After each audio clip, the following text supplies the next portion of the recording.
Saludos de nuevo, alumnos de diseño analógico, pues este es el cuarto video de introducción a amplificadores.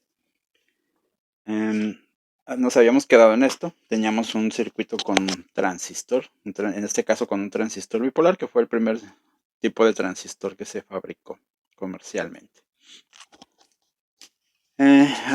Vimos esto, que para que funcione un transistor bipolar como una válvula que podemos regular, abrir o cerrarlo, abrir al máximo o cerrarla completamente, ocupamos polarizar directamente la unión base emisor e inversamente la unión base colector. Sin embargo, pues la manera en que se conectan las baterías no es la más adecuada, así que se hace un circuito, se conecta de diferente manera, pues, aunque eléctricamente funcionan de la misma manera, es un circuito equivalente.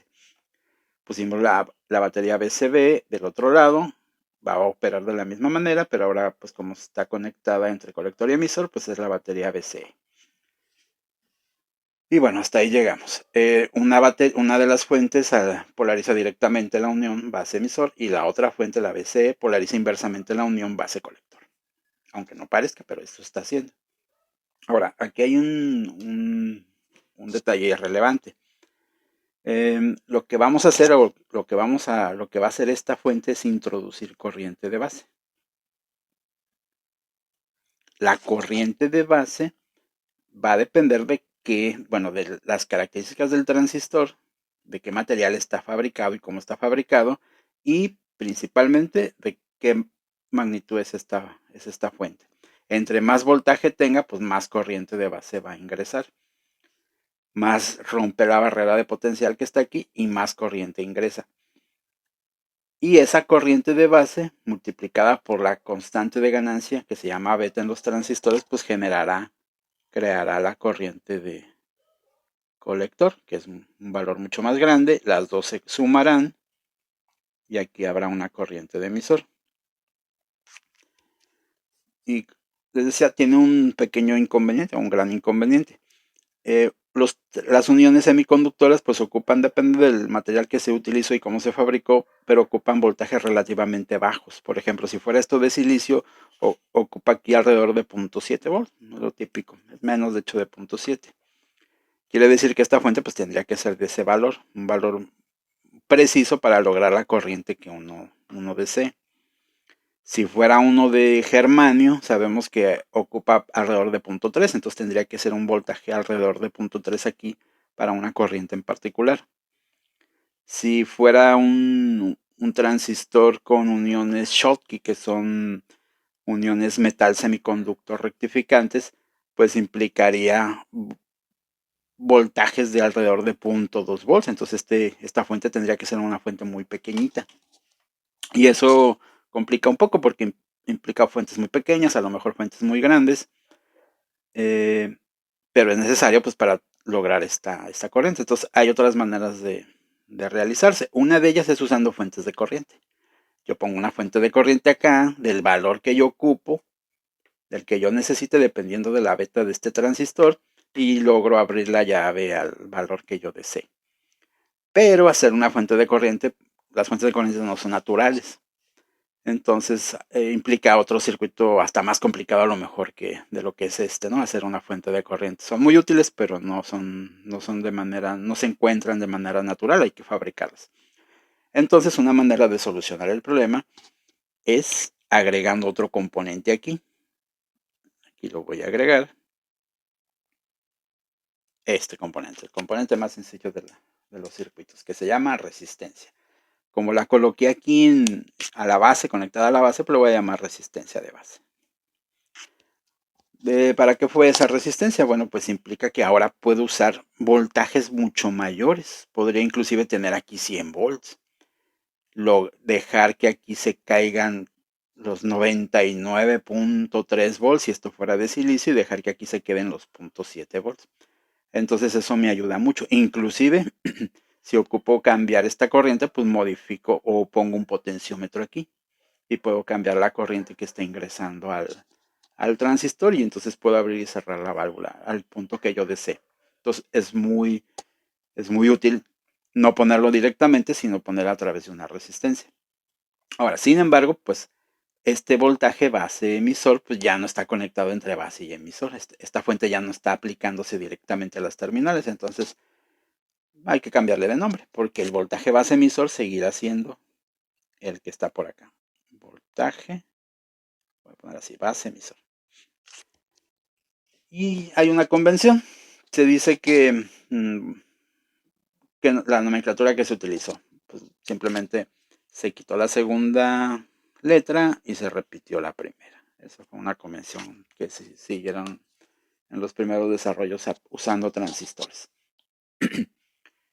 Y entonces tenemos ya una fuente que le llamamos BBB, bueno, VBB, una resistencia conectada a la base para limitar la corriente, y tenemos una malla. Si se observan, aquí hay una malla. Y una malla muy sencilla, bastante simple. Dice que el voltaje BBB es igual, o sea, este voltaje se va a distribuir entre este elemento y este elemento. Entonces el voltaje BBB va a ser igual al voltaje en la resistencia, que sería la resistencia de base por la corriente de base, más el voltaje base emisor. Entonces, si quisiéramos una corriente en particular, pues habría que saber esto, el voltaje de umbral de mi transistor, decidir qué fuente deseo y despejar IB. Digo, despeja RB. Despejamos RB, o sea, yo decido qué corriente quiero aquí, decido qué fuente, reviso mi transistor, qué características tiene, y entonces despejo RB. Y ya calculo la resistencia que hace que haya esta corriente, que va a hacer que haya esta corriente por acá. En realidad el proceso es más atrás, ¿no? ¿Qué corriente quiero por acá? ¿Qué beta tiene mi transistor? Entonces despejo. Y C sobre beta. Encuentro IB. Ya sé IB. Este parámetro viene en la hoja de especificación del transistor que ya estoy usando. Yo decido qué fuente y entonces despejo la resistencia de base. Es un circuito muy simple. Ok.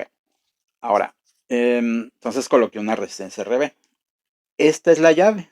Estoy controlando esta corriente de colector.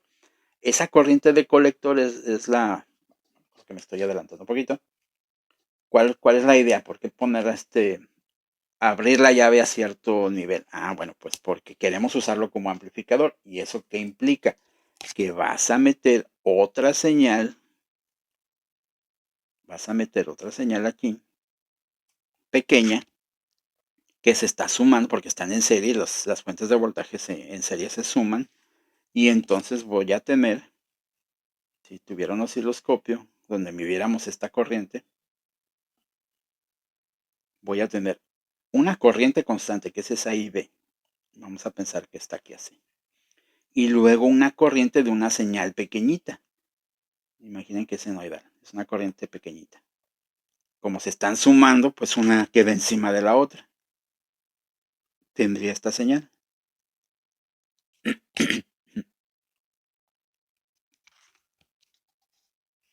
Y eso se vería aquí como una corriente extra, más una IB minúscula. Esto es lo típico, la nomenclatura típica que se utiliza en los circuitos con transistores bipolares. Las mayúsculas se refieren a corrientes constantes creadas por las fuentes de alimentación, y las minúsculas se refieren a señales, las señales que queremos amplificar. Bueno, son las señales, las que se están moviendo, las que no son constantes. Entonces aparecería al poner una fuente allí. La idea es que esta fuente pues sea una señal pequeñita porque la queremos amplificar. Y entonces, ¿qué ocurriría? Bueno, pues vean, en la base pues ahora hay IB más IB minúsculas. Entonces sería IB más IB minúscula.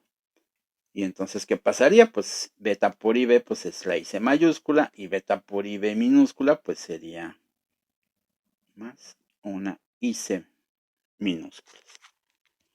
Y como esta IB minúscula está pequeña, multiplicada por la beta, que es mucho mayor a 1, pues se hace grande. O sea, esta IC pues es mayor. Entonces aparece aquí una corriente. Si lo viera con un osciloscopio, yo notaría entonces que esa señal pues es una IC mayor, entonces estaría mucho más arriba. Y esta IC minúscula, pues sería esta señal, pero beta a veces más grande. Entonces estaría viendo esta señal, una señal de este tipo. Esta señal pequeñita amplificada. Ahora, como yo tendría ese flujo de corriente moviéndose, del tamaño de esta fuente es la que lo está creando, ese voltaje grande. Estoy cerrando, abriendo y cerrando la válvula, entonces esta fuente, pues, de un valor grande, está abriendo y cerrando, entonces lo que está haciendo es que esta corriente continua empieza a tomar la forma de esta corriente alterna. Y ya se ve de esta manera. Tengo ahí la señal, pero si se dan cuenta, pues no la estoy usando, o sea, simplemente estoy abriendo y cerrando la válvula. Abro y cierro la válvula, pero no hay ningún lugar en el que se esté utilizando. Entonces, típicamente lo que se hace es utilizarla en algún lugar. A veces son resistencias aquí en el emisor, pero bueno, lo típico es usarlo en una carga que casi siempre conecta al colector los valores. Déjenme quito esto. Aquí lo voy a poner. Se llama RC esa resistencia. ¿Por qué se llama RC esa resistencia? Pues porque está conectada. Se lo voy a poner por acá. Porque está conectada al colector. Bueno, voy a quitar esto. Entonces, si está conectado al colector, pues por eso le llamamos RC. Ahora, como esta fuente ya no está conectada entre colector y emisor, porque hay una resistencia entre ellas, pues ya no se va a llamar BC, siguiendo la misma nomenclatura que se utilizó desde los años 60, se quita la segunda letra y se repite la primera. Y entonces por eso habrán visto que en los libros pues hablan de BCC o BBB, ¿no? Es muy común. De hecho, en los transistores de efecto de campo se hizo lo mismo, solo que allá lo equivalente a un bipolar es que la base se llama compuerta, el emisor es el equivalente a la fuente y el drenaje es el equivalente al colector. Por eso las fuentes que dicen BDD está refiriéndose a que los transistores utilizados pues son de tecnología FET. ¿Ok? Y entonces, vean, vamos a quitar todo esto. Este es un circuito de polarización. Es el circuito de polarización de un transistor de efecto de campo. Puede ser este también funciona. Habría que agregarle aquí las resistencias que sean necesarias, pero este es lo más común porque tengo un punto común, un punto de tierra, y en el que además hay dos fuentes que están los negativos al mismo lugar. Y eso tiene una gran ventaja. Vean, puedo reducir más el circuito. Bueno, no reducirlo, sino simplemente el esquema lo puedo reducir más. Puedo poner esto. Esto es lo típico. Poner aquí, bueno, este es RC, y poner ahí la fuente, indicarla aquí arriba, más BCC. Eso lo habrán visto muchas veces en los esquemas, ¿no? Aquí va una fuente, el positivo va acá y el negativo va aquí, a la tierra. Lo mismo puedo hacer con esta fuente. Voy a quitar ahorita la señal. No nos interesa ahorita que sirva como un amplificador, solo estamos viendo cómo se polariza. Entonces, quito la señal.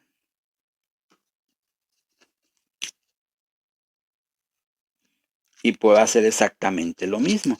Digo, esta fuente tiene un positivo acá y un negativo a tierra. Bueno, el negativo va a tierra si no está indicado, entonces puedo indicarlo así.